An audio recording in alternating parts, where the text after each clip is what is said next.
বন্ধুরা, তোমাদের সাথে আজকে আরেকটা নতুন রান্নার রেসিপি শেয়ার করতে চলে এলাম। আজকে যে রেসিপিটা দেখাবো সেটা হলো টমেটো পনির। তো রেসিপিটায় আমার কি কি লাগছে দেখে নাও। এখানে আমি 400 গ্রাম পনির নিয়ে নিয়েছি, কেটে রেখেছি এরকম পিস পিস করে, কিউব করে।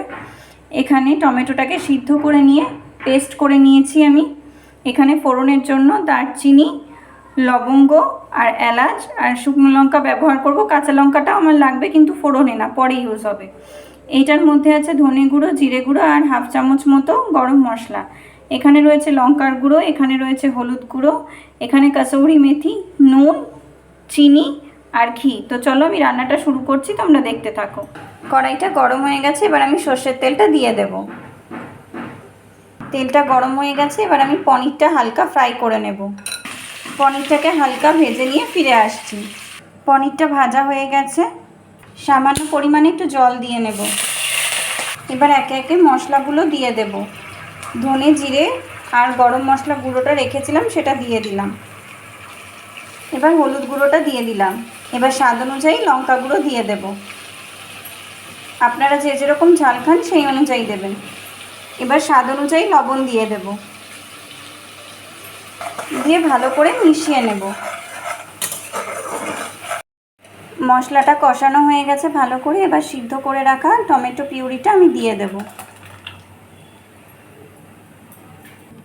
এবার গ্রেভিটাকে একটু ভালো করে কষিয়ে হালকা শুকনো করে ফিরে আসব।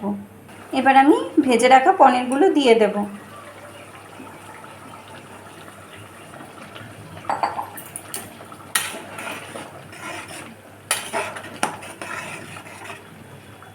ফ্রাইং প্যানটা গরম হয়ে গেছে, এবার আমি ঘিটা দিয়ে দেব।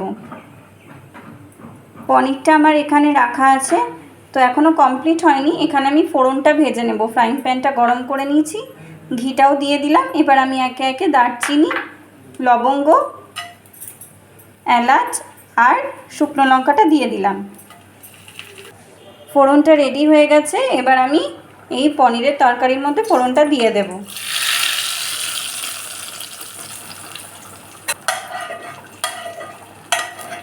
গ্রেভিটা দেখুন থিকনেস এসে গেছে, তো আর একটু ফুটুক। আর একটু থিকনেস আসার পর আমি কাসৌরি মেথিটা দিয়ে দেব। যেহেতু এটা নিরামিষ রান্না, তো আমি সামান্য পরিমাণে একটু চিনি দিয়ে দিলাম। আর একটু চিনি দিলে টক ঝাল মিষ্টি ব্যাপারটাও থাকবে। গ্রেভিটা রেডি হয়ে গেছে, এবার আমি কাসৌরি মেথিটা দিয়ে দেব। দিয়ে 2 মিনিট আরও ফুটিয়ে নেব,